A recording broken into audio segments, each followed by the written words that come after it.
Welcome to Al Hadi Foundation School.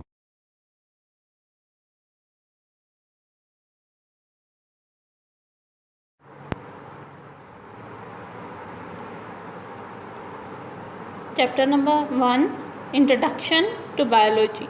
Biology से तारुफ। इस चैप्टर में हम देखेंगे बायोलॉजी क्या है, इसकी डिवीजन्स कौन कौन सी हैं, इसकी ब्रांचेस कौन कौन सी हैं, बायोलॉजी का दूसरे साइंसेस के साथ, दूसरे साइंस की ब्रांचेस के साथ क्या रिलेशनशिप है, बायोलॉजी में करियर्स कौन कौन से हैं, बायोलॉजी कुरान के साथ कैसे रिलेट करती है, मुस्लिम साइंटिस्ट कौन कौन से थे, इसके अलावा लेवल्स ऑफ ऑर्गेनाइजेशन को पढ़ेंगे और सेलुलर ऑर्गेनाइजेशन को पढ़ेंगे। Page number 2 paragraph 1। Science is the study. Science एक इल्म है इन विच जिसमें ऑब्जर्वेशंस आर मेड, ऑब्जर्वेशंस बनाई जाती हैं, एक्सपेरिमेंट्स आर डन, एक्सपेरिमेंट्स किए जाते हैं, and logical conclusions are drawn in order to understand the principles of nature. Nature यानी कुदरत के कवानीन को समझने के लिए अल्लाह ताला ने जो निज़ाम बनाया है, उसकी कुदरत में जो भी काम हो रहे हैं, जो कुछ हो रहा है, वो सब क्यों हो रहा है, कैसे हो रहा है, उस सब की क्या वजह है और उस सब के होने से किस किस जानदार को क्या फ़ायदा हासिल है। इस सब को पढ़ने के लिए, इस सब को पढ़ के हम ऑब्जर्वेशंस बनाते हैं।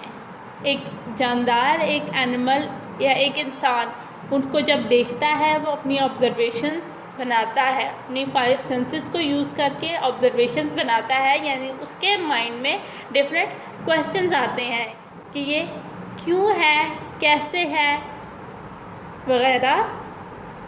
तो उन क्वेश्चंस का आंसर ढूंढने के लिए वो एक्सपेरिमेंट्स करता है और अपने उन एक्सपेरिमेंट्स की रिजल्ट्स पे वो लॉजिकल कंक्लूजन्स निकालता है, यानी कि ऐसे आंसर निकालता है जिससे वो खुद जिनके आंसर से सेटिस्फाई हो। इस सब की स्टडी को हम साइंस कहते हैं। इन एंशिएंट टाइम्स, पुराने ज़माने में scientific information was not classified into different branches as it exists today. जिस तरह से साइंस आज एग्जिस्ट करती है, पुराने ज़माने में साइंस को इस तरह से मुख्तलिफ ब्रांचेस में तकसीम नहीं किया जाता था। All the scientific information was included under one heading like science.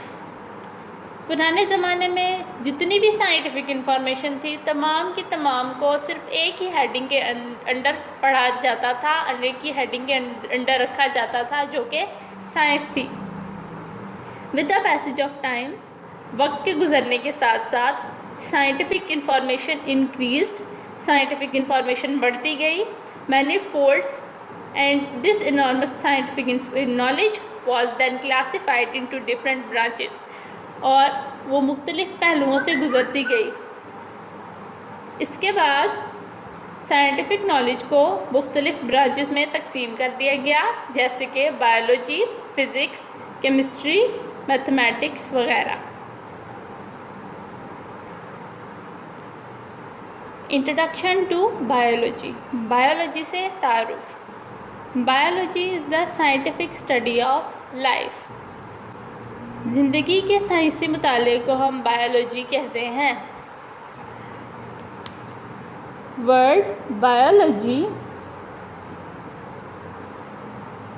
Is derived from 2 Greek words. इसको हम बायोलॉजी के वर्ड को हम 2 वर्ड्स में डिवाइड करते हैं, बायो एंड लॉजी। बायो निकला है वर्ड बायोस से, बायोस एक ग्रीक वर्ड है, और लॉजी निकला है वर्ड लोगोस से। लोगोस भी एक ग्रीक वर्ड है। 2 ग्रीक वर्ड्स जो कि मुख्तलिफ मीनिंग्स रखते हैं। बायोस का मतलब होता है लाइफ और लोगोस का मतलब होता है थॉट या रीजनिंग। तो कलेक्टिवली बायोलॉजी का मतलब है लाइफ पे थॉट करना, लाइफ के बारे में सोचना या रीजनिंग देना। In the course of biology, we will study how man has thought about living things. Biology के कोर्स में हम ये देखेंगे कि इंसान जानदारों के बारे में क्या सोचता है, कैसे सोचता है। To understand and appreciate nature, it is essential to study the structure, functions and related aspects of living organisms. कुदरत को समझने के लिए और उसको अप्रिशिएट करने के लिए हमारे लिए ये बहुत ज़रूरी है कि हम जानदारों के बारे में जानें कि वो कैसे बने हैं, उनकी साख्त क्या है, उनका फंक्शंस यानी उनके अफ़ाल क्या है, और उससे मुतल्लिका पहलुओं के बारे में जानें। To study the living organisms also provides information and remedies to human problems regarding health, food and environment, etc. जानदारों को पढ़ने के बाद हमें जो मालूमात मिलती है, उस मालूमात के ज़रिए से हम बहुत इंसानी ज़िंदगी में खुराक, माहौल और सेहत से मुतल्लिका बहुत से मसाइल का हल निकाल सकते हैं या तलाश कर सकते हैं।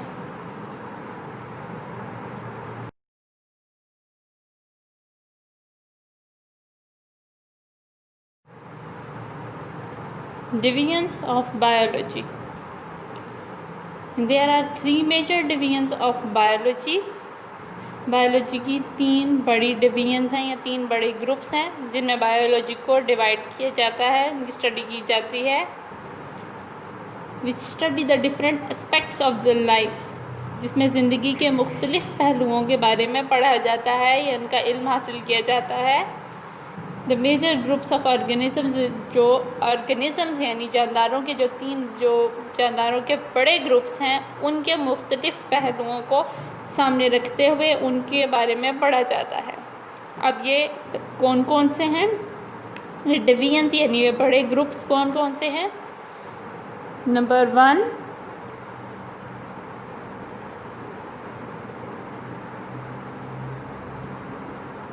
ज़ूलॉजी, जैसे कि नाम से ही पता चल रहा है, जू यानी animals. This division of biology deals with the study of animals. Zoology biology की वो डिवीजन है जिसमें हम तमाम एनिमल्स को स्टडी करते हैं।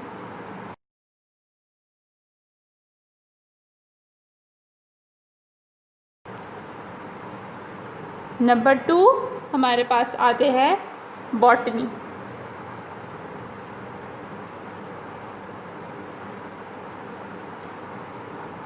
This division of biology deals with the study of plants. Biology की इस डिवीजन में हम प्लांट्स की स्टडी करते हैं। नंबर 3